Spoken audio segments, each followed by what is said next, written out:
We are back with another horror story, The Dead Smile by Francis Marion Crawford. Remember, if someone smiles after they've been dead for centuries, it's not charm, it's a warning.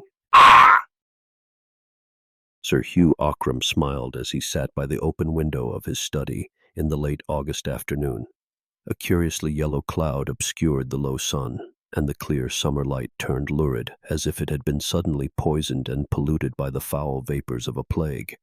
Sir Hugh's face seemed, at best, to be made of fine parchment drawn skin-tight over a wooden mask in which two sunken eyes peered from far within. The eyes peered from under wrinkled lids, alive and watchful like toads in their holes, side by side and exactly alike. But as the light changed, a little yellow glare flashed in each. He smiled, stretching pale lips across discolored teeth in an expression of profound self-satisfaction, blended with the most unforgiving hatred and contempt for the human doll. Nurse MacDonald, who was 100 years old, said that when Sir Hugh smiled, he saw the faces of two women in hell, two dead women he had betrayed. The smile widened. The hideous disease of which Sir Hugh was dying had touched his brain. His son stood beside him, tall, white and delicate as an angel in a primitive picture, and though there was deep distress in his violet eyes as he looked at his father's face, he felt the shadow of that sickening smile stealing across his own lips, parting and drawing them against his will. It was like a bad dream, for he tried not to smile and smiled the more. Beside him, strangely like him in her wan, angelic beauty, with the same shadowy golden hair, the same sad violet eyes, the same luminously pale face, Evelyn Warburton rested one hand upon his arm. As she looked into her uncle's eyes, she could not turn her own away, and she too knew that the deathly smile was hovering on her own red lips, drawing them tightly across her little teeth, while two bright tears ran down her cheeks to her mouth and dropped from the upper to the lower lip. The smile was like the shadow of death and the seal of damnation upon her pure young face. "Of course," said Sir Hugh very slowly, still looking out at the trees, "if you have made your mind up to be married, I cannot hinder you, and I don't suppose you attach the smallest importance to my consent." "Father," exclaimed Gabriel reproachfully. "No, I do not deceive myself," continued the old man, smiling terribly. "You will marry when I am dead, though there is a very good reason why you had better not." "Why you had better not," he repeated very emphatically, and he slowly turned his toad eyes upon the lovers. "What reason?" asked Evelyn in a frightened voice. "Never mind the reason, my dear. You will marry just as if it did not exist." There was a long pause. "Two gone," he said, his voice lowering strangely, "and two more will be four altogether forever and ever, burning, burning, burning bright." At the last words his head sank slowly back, and the little glare of his toad eyes disappeared under the swollen lids. Sir Hugh had fallen asleep, as he often did in his illness, even while speaking. Gabriel Ockram drew Evelyn away, and from the study they went out into the dim hall. Softly closing the door behind them, each audibly drew a breath, as though some sudden danger had been passed. As they laid their hands each in the other's, their strangely like eyes met in a long look in which love and perfect understanding were darkened by the secret terror of an unknown thing. Their pale faces reflected each other's fear. "It is his secret," said Evelyn at last. "He will never tell us what it is." "If he dies with it," answered Gabriel, "let it be on his own head." "On his head," echoed the dim hall. It was a strange echo. Some were frightened by it, for they said that if it were a real echo, it should repeat everything and not give back a phrase here and there, now speaking, now silent. Nurse MacDonald said that the great hall would never echo a prayer when an Ockram was to die, though it would give back curses 10 for 1. "On his head," it repeated quite softly, and Evelyn started and looked round. "It is only the echo," said Gabriel, leading her away. They went out into the late afternoon light, and sat upon a stone seat behind the chapel, which had been built across the end of the east wing. It was very still. Not a breath stirred, and there was no sound near them. Only far off in the park a songbird was whistling the high prelude to the evening chorus. "It is very lonely here," said Evelyn, taking Gabriel's hand nervously and speaking as if she dreaded to disturb the silence. "If it were dark, I should be afraid." Of what? Of me? Gabriel's sad eyes turned to her. Oh no, never of you, but of the old Ockrams. They say they are just under our feet here in the north vault outside the chapel, all in their shrouds, with no coffins, as they used to bury them. As they always will, as they will bury my father and me. They say an Ockram will not lie in a coffin. But it cannot be true. These are fairy tales, ghost stories. Evelyn nestled nearer to her companion, grasping his hand more tightly as the sun began to go down. Of course. But there is the story of old Sir Vernon, who was beheaded for treason under James II. The family brought his body back from the scaffold in an iron coffin with heavy locks and put it in the north vault. But ever afterwards, whenever the vault was opened to bury another of the family, they found the coffin wide open, the body standing upright against the wall, and the head rolled away in a corner, smiling at it. As Uncle Hugh smiles? Evelyn shivered. Yes, I suppose so, answered Gabriel thoughtfully. Of course I never saw it, and the vault has not been opened for 30 years. None of us have died since then. And if Uncle Hugh dies, shall you? Evelyn stopped. Her beautiful thin face was quite white. Yes, I shall see him laid there too, with his secret, whatever it is. Gabriel sighed and pressed the girl's little hand. I do not like to think of it, she said unsteadily. Oh, Gabriel, what can the secret be? He said we had better not marry. Not that he forbade it, but he said it so strangely, and he smiled. Ugh! Her small white teeth chattered with fear, and she looked over her shoulder while drawing still closer to Gabriel. And somehow I felt it in my own face. So did I, answered Gabriel in a low, nervous voice. Nurse MacDonald. He stopped abruptly. What? What did she? Oh, nothing. She has told me things. They would frighten you, dear. Come, it is growing chilly. He rose, but Evelyn held his hand in both of hers, still sitting and looking up into his face. But we shall be married just the same. Gabriel, say that we shall. Of course, darling, of course. But while my father is so very ill, it is impossible. Oh, Gabriel, Gabriel, dear, I wish we were married now, Evelyn cried in sudden distress. I know that something will prevent it and keep us apart. Nothing shall. Nothing human, said Gabriel Ockram, as she drew him down to her, and their faces, that were so strangely alike, met and touched. Gabriel knew that the kiss had a marvelous savor of evil. Evelyn's lips were like the cool breath of a sweet and mortal fear that neither of them understood, for they were innocent and young. Yet she drew him to her by her lightest touch, as a sensitive plant shivers, waves its thin leaves, and bends and closes softly upon what it wants. He let himself be drawn to her willingly, as he would even if her touch had been deadly and poisonous, for he strangely loved that half-voluptuous breath of fear, and he passionately desired the nameless evil something that lurked in her maiden lips. It is as if we loved in a strange dream, she said. I fear the waking, he murmured. We shall not wake, dear. When the dream is over, it will have already turned into death, so softly that we shall not know it. But until then— She paused, her eyes seeking his, as their faces slowly came nearer. It was as if each had thoughts in their lips that foresaw and foreknew the other. Until then, she said again, very low, her mouth near to his. Dream. Till then, he murmured. Nurse MacDonald slept sitting all bent together in a great old leather armchair with wings. Many warm blankets wrapped about her, even in summer. She would rest her feet in a bag footstool lined with sheepskin while beside her, on a wooden table, there was a little lamp that burned at night, and an old silver cup in which there was always something to drink. Her face was very wrinkled, but the wrinkles were so small and fine and close together that they made shadows instead of lines. 2 thin locks of hair that were turning from white to a smoky yellow fell over her temples from under her starched white cap. Every now and then she would wake from her slumber, her eyelids drawn up in tiny folds like little pink silk curtains, and her queer blue eyes would look straight ahead through doors and walls and worlds to a far place beyond. Then she'd sleep again with her hands one upon the other on the edge of the blanket, her thumbs grown longer than the fingers with age. It was nearly 1 o'clock in the night, and the summer breeze was blowing the ivy branch against the panes of the window with a hushing caress.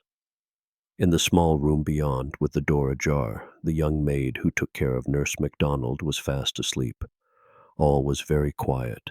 The old woman breathed regularly, and her drawn lips trembled each time the breath went out. But outside the closed window there was a face. Violet eyes were looking steadily at the ancient sleeper. Strange, as there were 80 feet from the sill of the window to the foot of the tower. It was like the face of Evelyn Warburton, yet the cheeks were thinner than Evelyn's, and as white as a gleam. The eyes stared, and the lips were red with life. They were dead lips painted with new blood. Slowly Nurse MacDonald's wrinkled eyelids folded back, and she looked straight at the face at the window.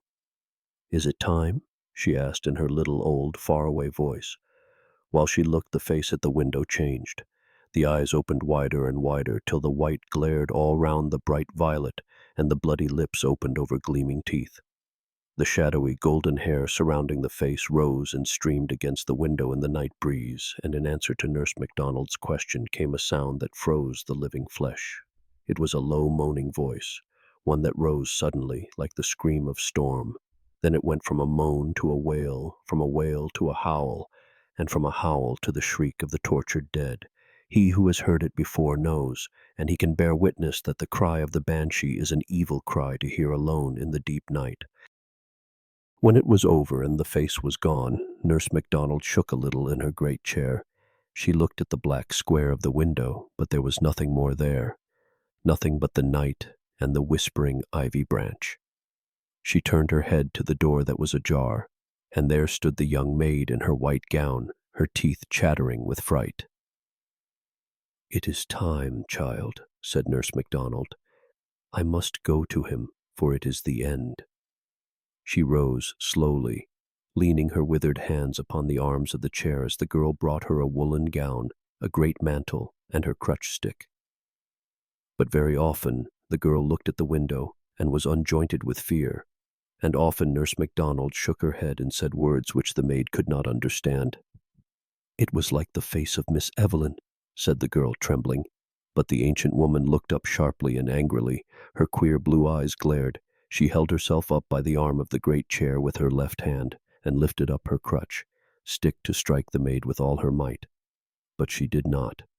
"You are a good girl," she said, "but you are a fool. Pray for wit, child, pray for wit, or else find service in a house other than Aughrim Hall.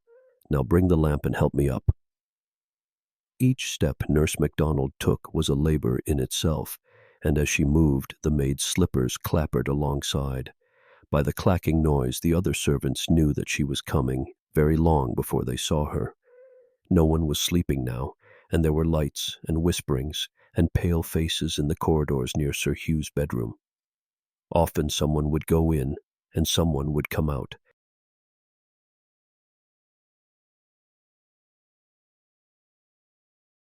The light was soft and clear in the room. Gabriel Aughrim stood by his father's bedside, and there knelt Evelyn Warburton, her hair lying like a golden shadow down her shoulder, and her hands clasped nervously together. Opposite Gabriel, a nurse was trying to make Sir Hugh drink, but he would not. His lips parted, but his teeth were set. He was very, very thin now, and as his eyes caught the light sideways, they were as yellow coals. "Do not torment him," said Nurse MacDonald to the woman who held the cup. "Let me speak to him, for his hour is come." "Let her speak to him," said Gabriel in a dull voice. The ancient nurse leaned to the pillow and laid the feather weight of her withered hand, that was like a grown moth, upon Sir Hugh's yellow fingers. Then she spoke to him earnestly, while only Gabriel and Evelyn were left in the room to hear. "Hugh Aughrim," she said, "this is the end of your life, and as I saw you born, and saw your father born before you, I come to see you die. Hugh Aughrim, will you tell me the truth?" The dying man recognized the little faraway voice he had known all his life, and he very slowly turned his yellow face for Nurse MacDonald, but he said nothing. Then she spoke again. Hugh Ockram, you will never see the daylight again. Will you tell the truth? His toad-like eyes were not yet dull. They fastened themselves on her face. What do you want of me? He asked, each word sounding more hollow than the last. I have no secrets. I have lived a good life.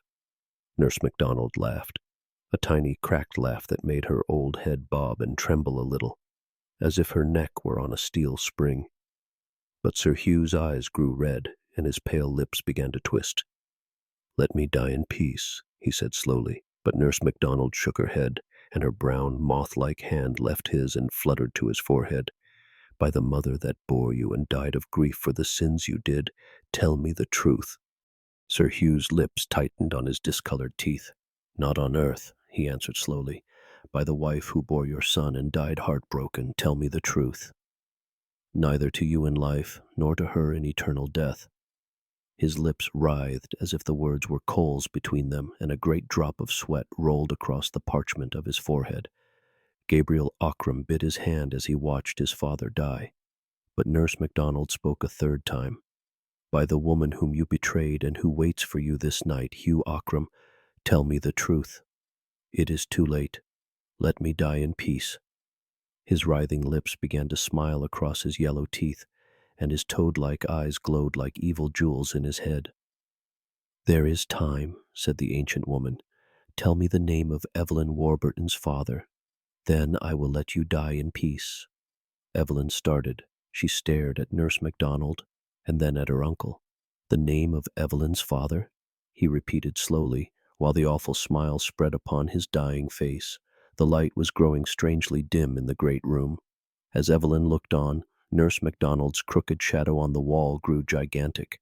Sir Hugh's breath was becoming thick, rattling in his throat, as death crept in like a snake and choked it back.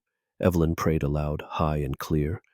Then something rapped at the window, and she felt her hair rise upon her head.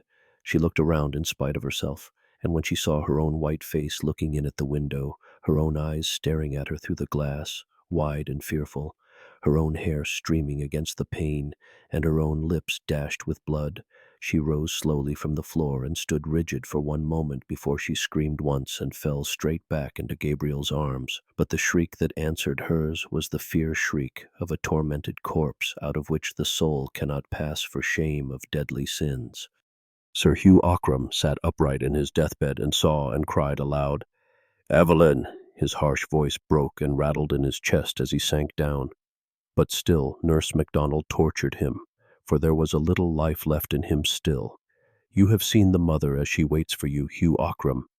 Who was this girl Evelyn's father? What was his name? For the last time the dreadful smile came upon the twisted lips, very slowly, very surely now.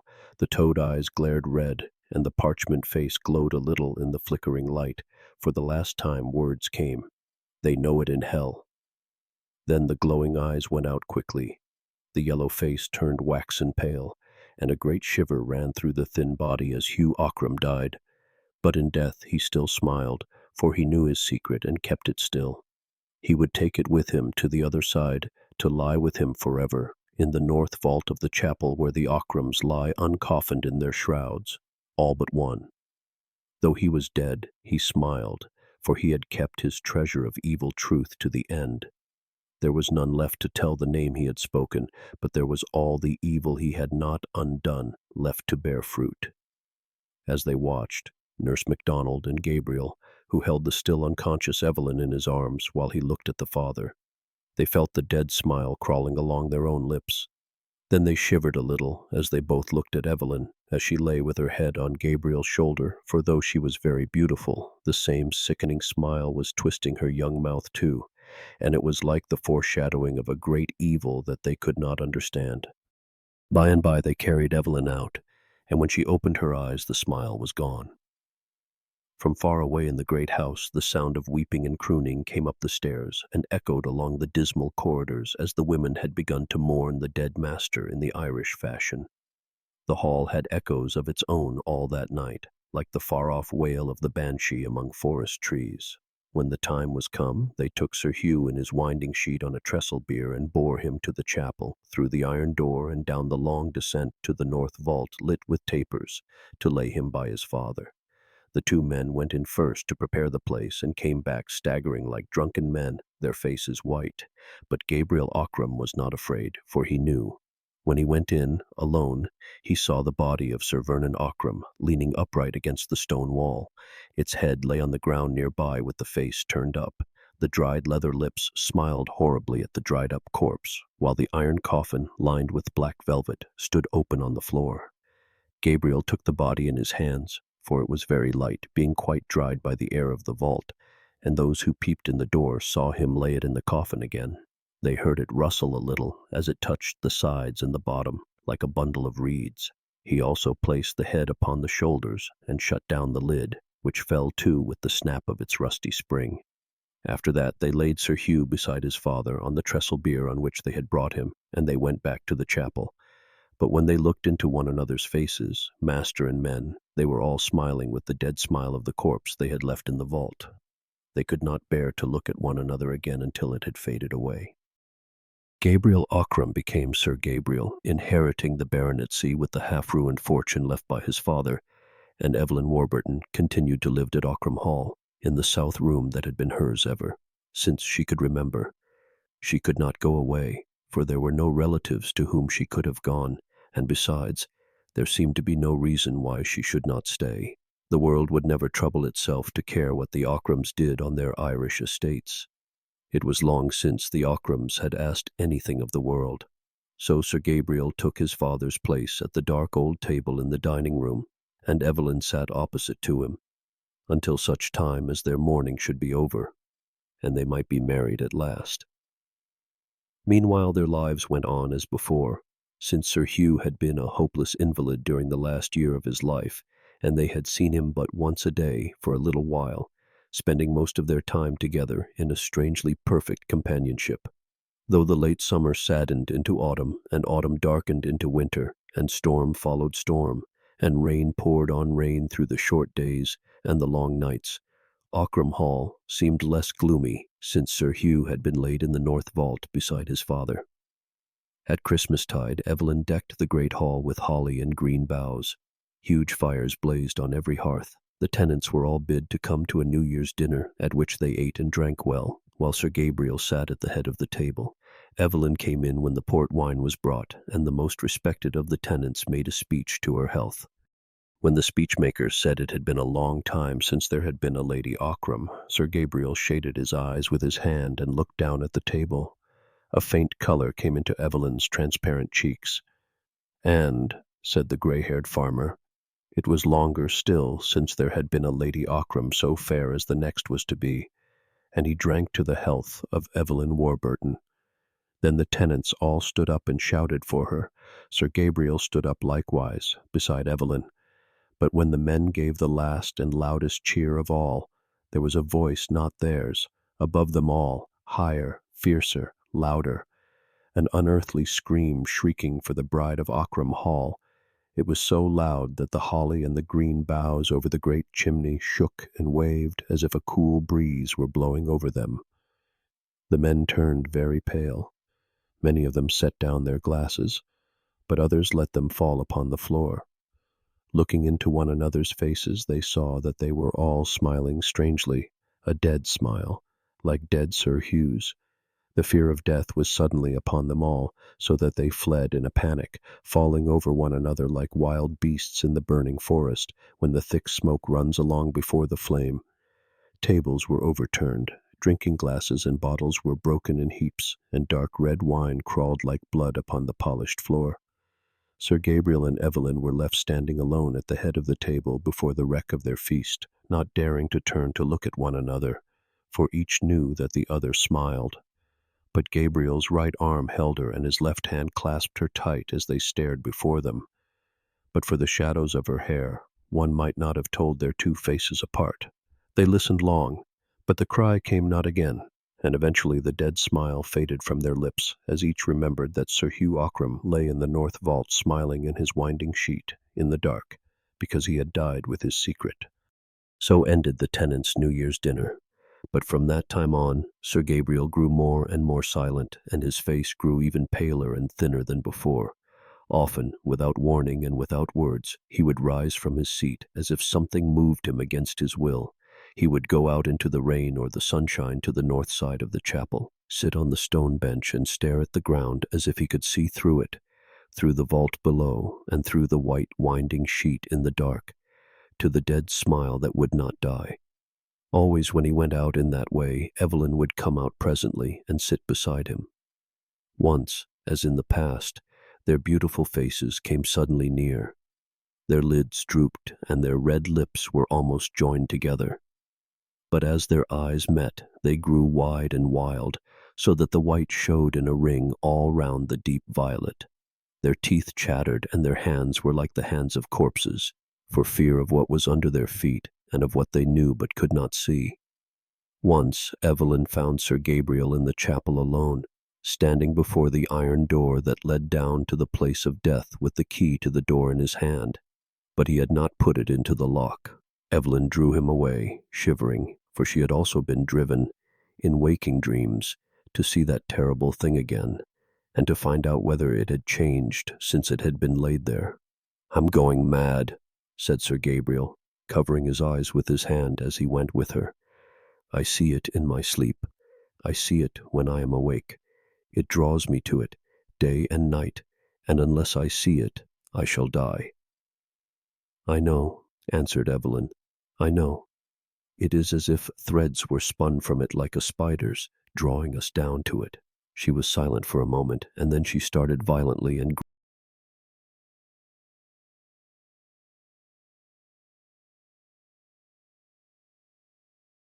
Sir Gabriel's eyes were half shut, and he was not moved by the agony of her face. "I shall die unless I see it again," he said, in a quiet voice, not like his own. And all that day and that evening he scarcely spoke, thinking of it, always thinking, while Evelyn Warburton quivered from head to foot with a terror she had never known. One grey winter morning, she went alone to Nurse MacDonald's room in the tower, and sat down beside the great leather easy-chair, laying her thin white hand upon the withered fingers. "Nurse," she said, "what was it that Uncle Hugh should have told you that night before he died? It must have been an awful secret, and yet, though you asked him, I feel somehow that you know it, and that you know why he used to smile so dreadfully." The old woman's head moved slowly from side to side. "I only guess. I shall never know," she answered slowly in her cracked little voice. "But what do you guess? Who am I? Why did you ask who my father was? You know I am Colonel Warburton's daughter, and my mother was Lady Ockram's sister, so that Gabriel and I are cousins. My father was killed in Afghanistan. What secret can there be? I do not know. I can only guess." "Guess what?" asked Evelyn imploringly, pressing the soft, withered hands as she leaned forward. But Nurse MacDonald's wrinkled lids dropped suddenly over her queer blue eyes, and her lips shook a little with her breath, as if she were asleep. Evelyn waited. By the fire the Irish maid was knitting fast. Her needles clicked like 3 or 4 clocks ticking against each other. But the real clock on the wall solemnly ticked alone, checking off the seconds of the woman who was 100 years old and had not many days left. Outside the ivy branch beat the window in the wintry blast, as it had beaten against the glass 100 years ago. Then, as Evelyn sat there, she felt again the waking of a horrible desire, the sickening wish to go down to the thing in the north vault, and to open the winding sheet, and see whether it had changed. And she held Nurse MacDonald's hands as if to keep herself in her place and fight against the appalling attraction of the evil dead. But the old cat that kept Nurse MacDonald's feet warm, lying always on the footstool, got up and stretched itself, and looked up into Evelyn's eyes, while its back arched, and its tail thickened and bristled, and its ugly pink lips drew back in a devilish grin, showing its sharp teeth. Evelyn stared at it, half fascinated by its ugliness. Then the creature suddenly put out one paw with all its claws spread, and spat at the girl. All at once the grinning cat was like the smiling corpse far down below. Evelyn shivered down to her small feet, and covered her face with her free hand, lest Nurse MacDonald should wake and see the dead smile there, for she could feel it. The old woman had already opened her eyes again, and she touched her cat with the end of her crutch stick, whereupon its back went down and its tail shrunk, and it sidled back to its place on the footstool. But its yellow eyes looked up sideways at Evelyn, between the slits of its lids. "What is it that you guess, nurse?" asked the young girl again. "A bad thing, a wicked thing. But I dare not tell you, lest it might not be true, and the very thought should blast your life. For if I guess right, he meant that you should not know, and that you two should marry and pay for his old sin with your souls. He used to tell us that we ought not to marry. Yes, he told you that, perhaps, but it was as if a man put poisoned meat before a starving beast, and said, 'Do not eat,' but never raised his hand to take the meat away. And if he told you that you should not marry, it was because he hoped you would. For of all men living or dead, Hugh Ockram was the falsest man that ever told a cowardly lie, and the crudest that ever hurt a weak woman, and the worst that ever loved a sin." "But Gabriel and I love each other," said Evelyn very sadly. Nurse MacDonald's old eyes looked far away, at sights seen long ago, and that rose in the grey winter air amid the mists of an ancient youth. "If you love, you can die together," she said, very slowly.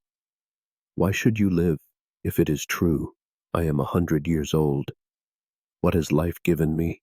The beginning is fire, the end is a heap of ashes, and between the end and the beginning lies all the pain of the world. Let me sleep, since I cannot die." Then the old woman's eyes closed again, and her head sank a little lower upon her breast. So Evelyn went away and left her asleep, with the cat asleep on the footstool. The young girl tried to forget Nurse MacDonald's words, but she could not, for she heard them over and over again in the wind and behind her on the stairs. And as she grew sick with fear of the frightful unknown evil to which her soul was bound, she felt a bodily something pressing her, pushing her, forcing her on from the other side. She felt threads that drew her mysteriously, and when she shut her eyes, she saw in the chapel behind the altar the low iron door through which she must pass to go to the thing. As she lay awake at night, she drew the sheet over her face, lest she should see shadows on the wall beckoning to her. The sound of her own warm breath made whisperings in her ears while she held the mattress with her hands to keep from getting up and going to the chapel. It would have been easier if there had not been a way thither through the library, by a door which was never locked. It would be fearfully easy to take her candle and go softly through the sleeping house.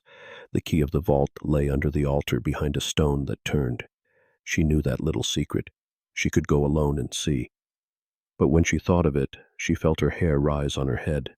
She shivered so that the bed shook. Then the horror went through her in a cold thrill that was agony again, like a myriad of icy needles boring into her nerves. The old clock in Nurse MacDonald's tower struck midnight.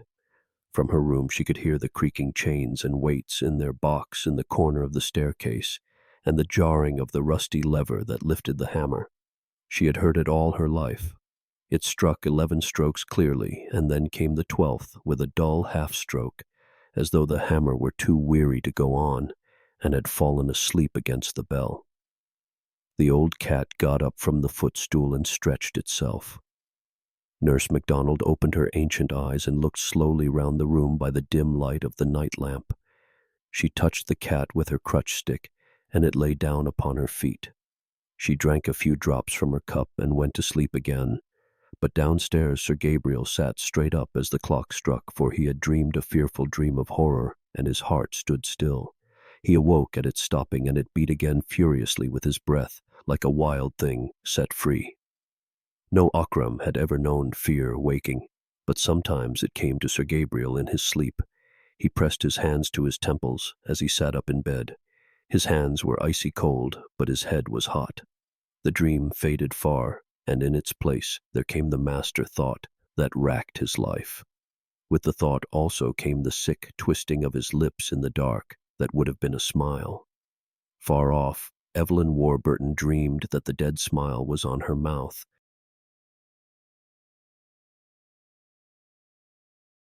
But Sir Gabriel struck a light and got up and began to walk up and down his great room. It was midnight, and he had barely slept an hour, and in the north of Ireland the winter nights are long. "I shall go mad," he said to himself, holding his forehead. He knew that it was true. For weeks and months the possession of the thing had grown upon him like a disease, till he could think of nothing without thinking first of that.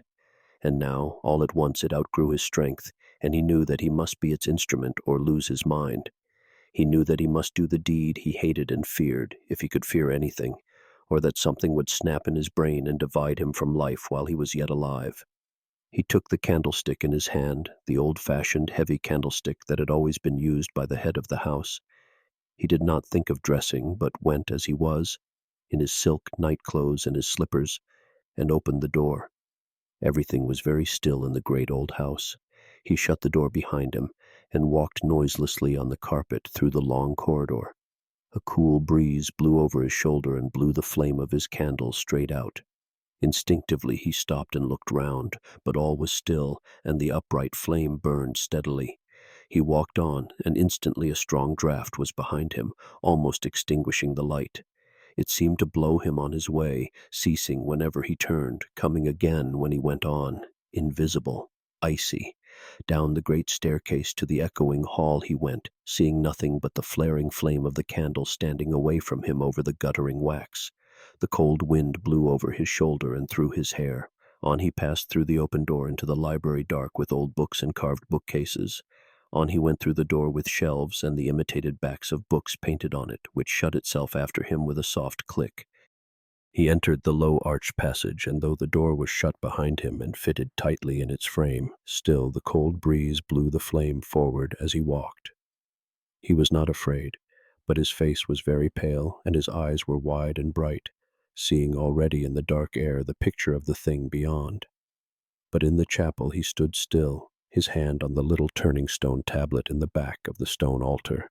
On the tablet were engraved the words, Clavis Sepulchri, Clarissimorum Dominorum de Ochram, which means the key to the vault of the most illustrious lords of Ochram. Sir Gabriel paused and listened.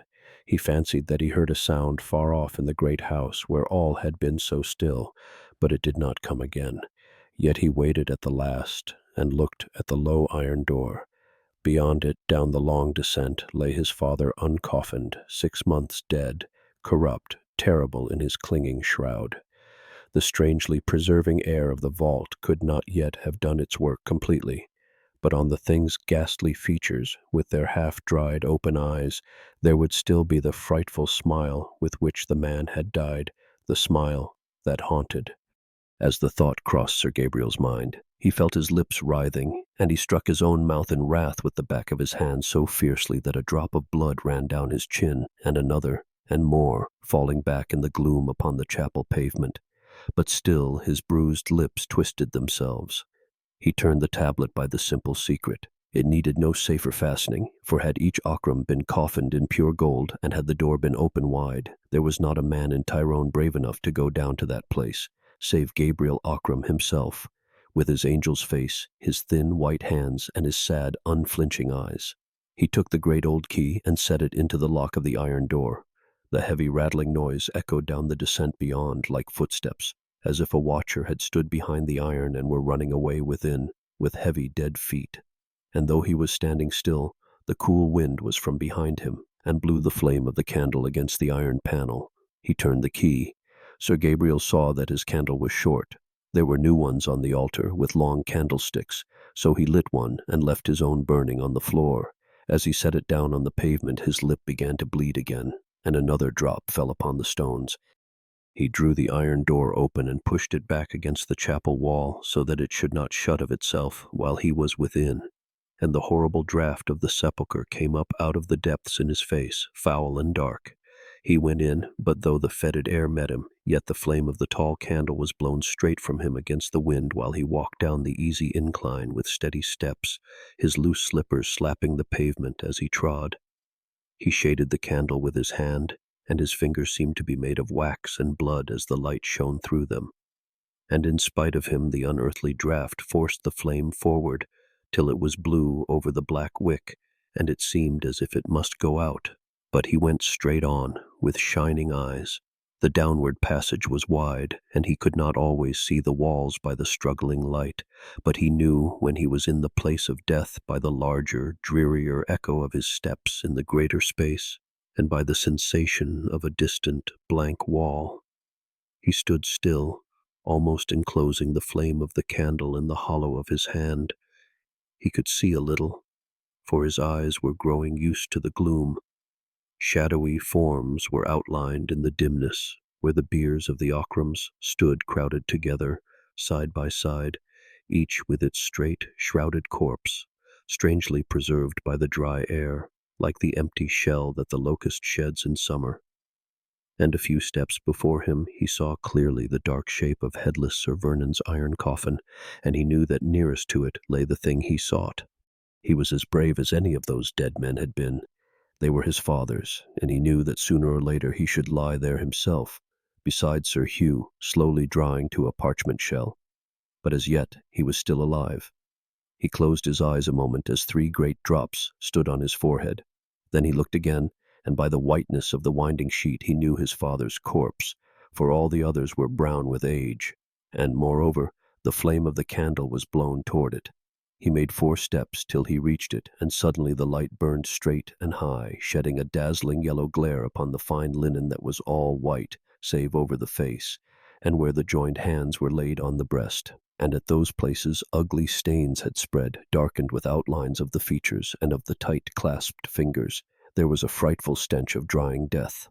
As Sir Gabriel looked down, something stirred behind him, softly at first, then more noisily, and something fell to the stone floor with a dull thud and rolled up to his feet. He started back and saw a withered head lying almost face upward on the pavement, grinning at him. He felt the cold sweat standing on his face, and his heart beat painfully.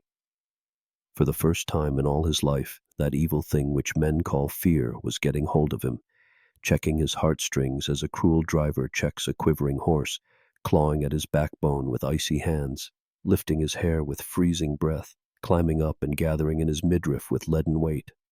Yet he bit his lip and bent down, holding the candle in one hand to lift the shroud back from the head of the corpse with the other. Slowly he lifted it. It clove to the half-dried skin of the face, and his hand shook as if someone had struck him on the elbow, but half in fear and half in anger at himself, he pulled it, so that it came away with a little ripping sound. He caught his breath as he held it, not yet throwing it back, and not yet looking. The horror was working in him, and he felt that old Vernon Ockram was standing up in his iron coffin, headless, yet watching him with the stump of his severed neck. While he held his breath, he felt the dead smile twisting his lips. In sudden wrath at his own misery, he tossed the death-stained linen backward and looked at last. He ground his teeth lest he should shriek aloud. There it was, the thing that haunted him, that haunted Evelyn Warburton, that was like a blight on all that came near him. The dead face was blotched with dark stains, and the thin gray hair was matted about the discolored forehead. The sunken lids were half open, and the candlelight gleamed on something foul where the toad eyes had lived. But yet the dead thing smiled, as it had smiled in life. The ghastly lips were parted and drawn wide and tight upon the wolfish teeth, cursing still, and still defying hell to do its worst, defying, cursing, and always and forever smiling alone in the dark. Sir Gabriel opened the sheet where the hands were. The blackened, withered fingers were closed upon something stained and mottled. Shivering from head to foot, but fighting like a man in agony for his life, he tried to take the package from the dead man's hold. But as he pulled at it, the claw-like fingers seemed to close more tightly. When he pulled harder, the shrunken hands and arms rose from the corpse with a horrible look of life following his motion. Then, as he wrenched the sealed packet loose at last, the hands fell back into their place, still folded. He set down the candle on the edge of the bier to break the seals from the stout paper. Kneeling on one knee to get a better light, he read what was within, written long ago in Sir Hugh's queer hand. He was no longer afraid. He read how Sir Hugh had written it all down, that it might perchance be a witness of evil and of his hatred. He had written how he had loved Evelyn Warburton, his wife's sister, and how his wife had died of a broken heart with his curse upon her. He wrote how Warburton and he had fought side by side in Afghanistan, and Warburton had fallen. But Ockram had brought his comrade's wife back a full year later, and little Evelyn, her child, had been born in Ockram Hall. And he wrote how he had wearied of the mother, and she had died like her sister with his curse on her, and how Evelyn had been brought up as his niece, and how he had trusted that his son Gabriel and his daughter, innocent and unknowing, might love and marry, and the souls of the women he had betrayed might suffer yet another anguish before eternity was out. And last of all, he hoped that some day, when nothing could be undone, the two might find his writing and live on as man and wife, not daring to tell the truth for their children's sake and the world's word. This he read, kneeling beside the corpse in the north vault, by the light of the altar candle. He had read it all, and then he thanked God aloud that he had found the secret in time. When he finally rose to his feet and looked down at the dead face, it had changed. The smile was gone from it. The jaw had fallen a little, and the tired, dead lips were relaxed. And then there was a breath behind him and close to him, not cold like that which had blown the flame of the candle as he came, but warm and human. He turned suddenly. There she stood, all in white, with her shadowy golden hair. She had risen from her bed and had followed him noiselessly. When she found him reading, she read over his shoulder. He started violently when he saw her, for his nerves were unstrung. Then he cried out her name in that still place of death. "Evelyn!" "My brother," she answered softly and tenderly, putting out both hands to meet his. And with that we reach the end of this story. Smiling while dead? Smiling while reading this? Wait, why am I smiling now?